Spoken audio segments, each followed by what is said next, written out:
Hello friends, আসসালামু আলাইকুম। সবাই কেমন আছো? আশা করি ভালো আছো। আরো একটি নতুন ব্লগ নিয়ে চলে আসলাম তোমাদের জন্য। আজকে ভাবতেছি রান্না বান্না কিছুই করব না, শুধু বসে থাকবো, কিছুই করব না। রান্না বান্না করতে আর ইচ্ছে করতেছে না।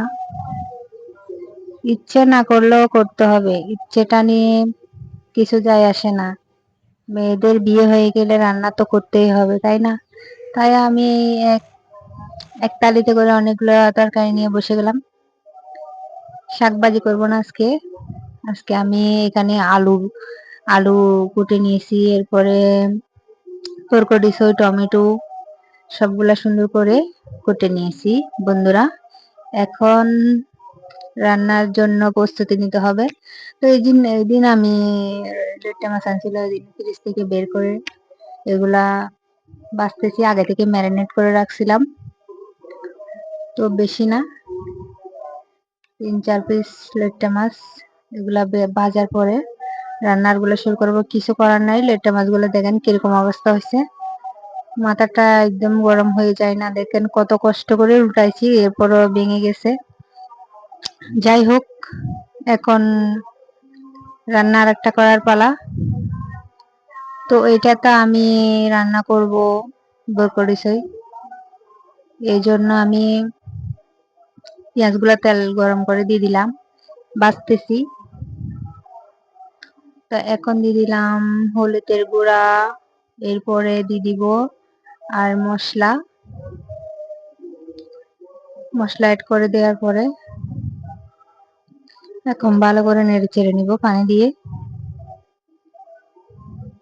তো 5 মিনিট কষাবো। কষানোর পরে দিয়ে দিব কাঁচামরিচ। তো কাঁচামরিচ দিয়ে দিলাম আমি এখানে 2টা, বেশি দিলাম না কারণ জাল হয়ে যাবে। তো এখন মিক্স করার পালা। ভালো করে মিক্স করে নেব যাতে সিদ্ধ হয়ে যায়। আজকে আমি পুরো আলু ভাজিতে সয়াম মনে করো, আমি ছোট ছোট করে আলু দিয়ে আজকে বড় বড় করে দিছি। ভাবলাম দেখি কেমন লাগে খেতে। তো ভালোই লাগছিল। এই যে আমার অর্ধেক অর্ধেক সেদ্ধ হয়ে আসতেছে। এখন আবারও নেড়ে ছেড়ে দিলাম, আবারও ভালো করে নেড়ে ছেড়ে ঢাকনা দিয়ে ঢেকে দিব। তো এরকম করে করে আমি 3বার নাড়াচাড়া হয়ে গেল আমার প্রায়। এখন আবার হয়ে গেল। এখন পানি অ্যাড করে দিব। আমার সেদ্ধ হয়ে গেছে, একদম সেদ্ধ হয়ে গেছে আমার তরকারিটা।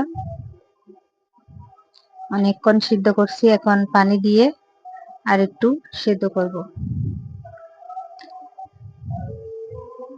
তো আজকে সবগুলো বাজিয়ে জন্য একটু করে জল দিলাম।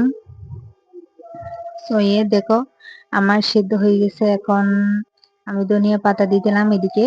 আমি এদিকে আবার ভাত বসিয়ে দিয়েছি। তো তেলটা গরম হয়ে গেলে আমি আজকে তিতা করলা ভাজি করব।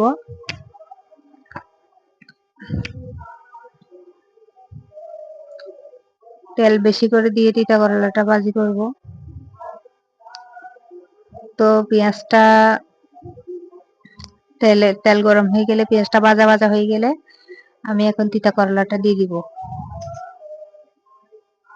কি ভাবছেন আমি কেন কাঁচামরিচ দিলাম না, কেন মশলা দিলাম না, কেন হলুদ দিলাম না? এটা কিন্তু আমি পরে দিব, এখন দিব না। কারণ তেলের মধ্যে দিলে মরিচ হলুদ ওটা দিলে কিন্তু কালো কালো একটা ইয়া হয়ে যায়, এজন্য এখন দিলাম না। তেলের মধ্যে দিলাম না, এখন দিচ্ছি। এখন দিয়ে ভালো করে নেড়ে চেড়ে নিব, ঠিক আছে? এরকম করে দিয়ে ট্রাই করবা, দেখবা তোমার রান্নাটা পুড়ে যাচ্ছে না, একদম সুন্দর হচ্ছে। আমি লবণও দিয়ে দিলাম পরিমাণ মতো করে। এখন একটু পর পর করে এরকম এরকম নাড়াচাড়া করব। নাড়াচাড়া করতে করতে আমার রান্নাটা হয়ে যাবে, ঠিক আছে? একটু পর পর নাড়াচাড়া করব। এটা কিন্তু আমি ভালো করে মিক্স করে নিচ্ছি, যে আমি হলুদ মশলা কাঁচামরিচ লবণ দিচ্ছি, ওগুলো ভালো করে মিক্স করে নিলাম। এই যে, তো দেখতে কেমন লাগতেছে বন্ধুরা তোমরাই বলে দিও।